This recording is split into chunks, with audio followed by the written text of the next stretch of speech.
Hi class! In this lesson, I would like to talk about alternative formulations of the models. Keys of this lesson included to know the basic concepts of polyhedron, and we will know the alternative formulations of uncapacited facility location UFL and uncapacited loss sizing problem ULS. So why we do this? Because we try to find a better formulation for mathematical models. Sometimes it is very difficult to solve a model because it takes time. Then something like you need 1 week or 2 weeks. If we can find a better formulation for the models, then we can save time to solve the problem.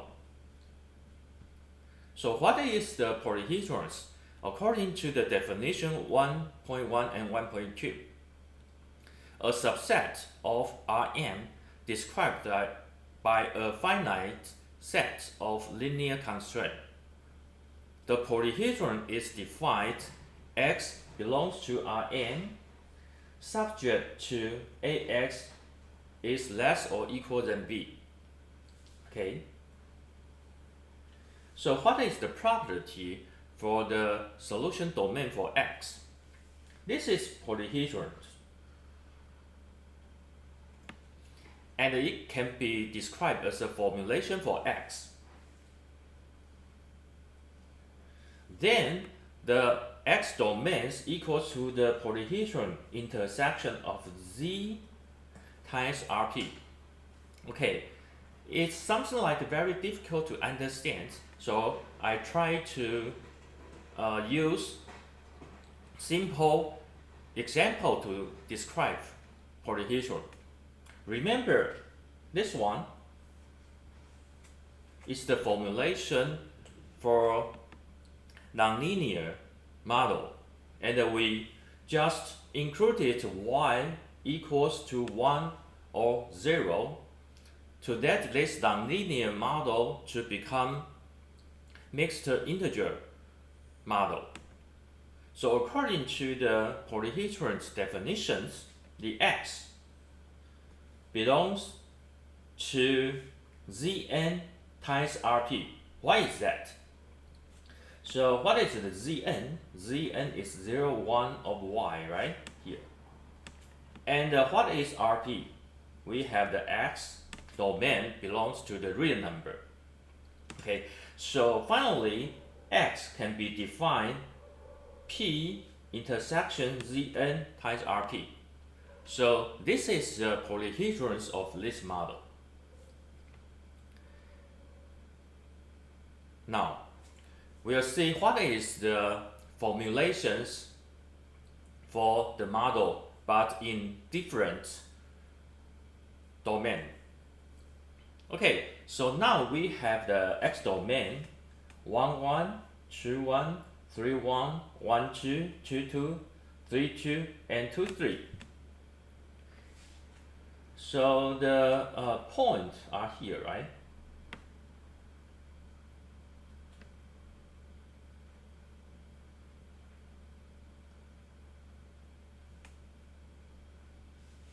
One, two, three, four, five, six, 7. So we have the same point. And you can see the AX less than B. We have the first one and second one. We have different formulation for the same problem with the same solution. So we call it, these two formulations can describe the same model. And these two formulation has a polyhedron. Now we use another example for 0, 1 knapsack set. If the X is like this 0, 0, 0, 1, 0, 0, 0, 0, 1, 0, 0, 0, 1, 0, 0, 0, 0, 1, 0, 1, 0, 1, 0, 0, 1, 1. The dimension is 4.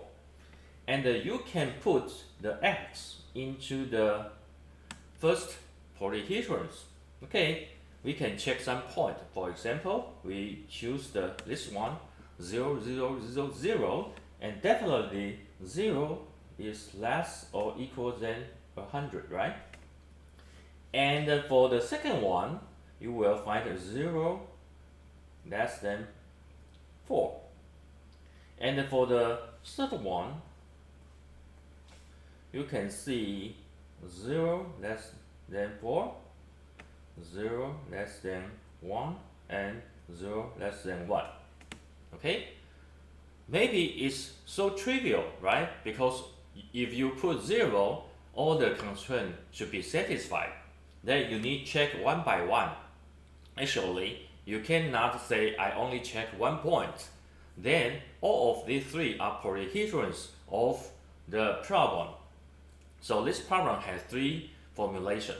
So we can check, for example, here, right? 0, 1, 0, 1.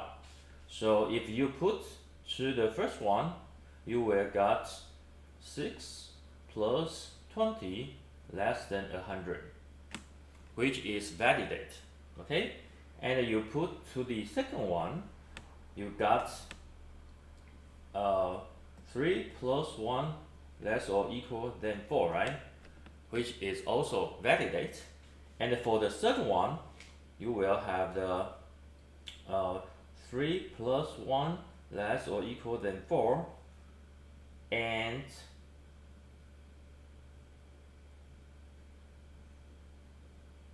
one less than 1, and 1 less than 1, right? So you can check one by yourself. So these three formulations can represent for the 0-1 NetSub problem. And now we try to shift the problem to a little bit more complicated for UFL and ULX. Okay, so original UFL, we can see the definition and review it.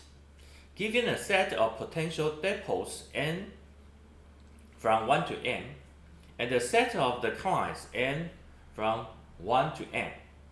Suppose there is a fixed cost Fj associated with use of dipole J and the transportation cost Cij. If all client i's order is delivered from dipole J. The problem is to decide which dipoles to open and which dipoles serve each client so as to minimize some of the fixed and the transportation costs. Okay, so we have a decision variable of yj equals to 1 if the dipole j is used, otherwise 0, and xij is fraction of the demand of client I satisfied from the dipole j. Okay, so very obviously, the summation O of the xij is equals to 1, and the constraint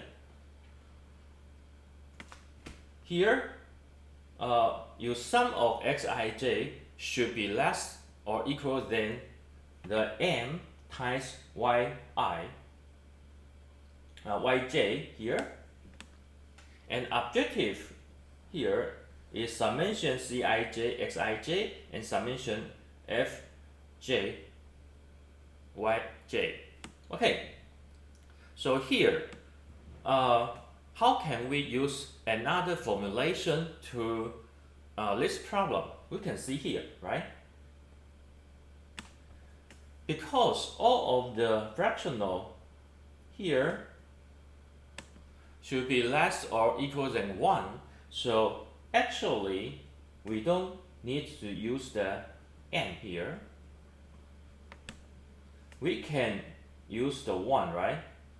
Here, the coefficient here, we can use 1, right? Because the largest number of all sum is equals to 1.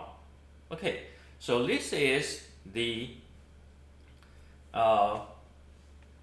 other formulation, we can change of this one to this one. So if we change the coefficient of the Yij, the problem can be simpler than before, which means it takes less time to solve it. Another problem is uncapacited loss sizing, ULS. So we just briefly review the problem. The problem is to decide on a production plan for an n-period horizon for a single product. So we have some parameter such as Ft, which means the fixed cost of the producing in period T, and the Pt is unit production cost in period T, and Ht is the unit storage cost in period T. Dt is the demand in period T. So the decision variables are Xt, which means the amount produced in period T. St is stock at end of period T. Yt equals to 1 if the production occurred in T, otherwise 0. So what is constraint? We have flow balance constraint. St minus 1 plus Xt equals to the demand plus stock at period T. And all of the production amount should be less than m times y, because now here the m is a big number, right? If we have a production, then in order to avoid the invisible situation and build a relationship between the x and y, we need this constraint called big N constraint. The objective function is summation pt xt, summation ht st, and summation ftyt, and we already make some change in objective function in last lecture, so we can write in this formulation. Basically it's the same. Okay, so if we change a little bit, we are not change the constraint directly like UFL. We might define a new decision variable in order to get alternative formulation of ULS. Now we define a new variable called WIT, which means the amount produced in period I to satisfy demand in period T. So if we define this decision variable, we can change the constraint to this. Why is that? Okay, so we can see this one first.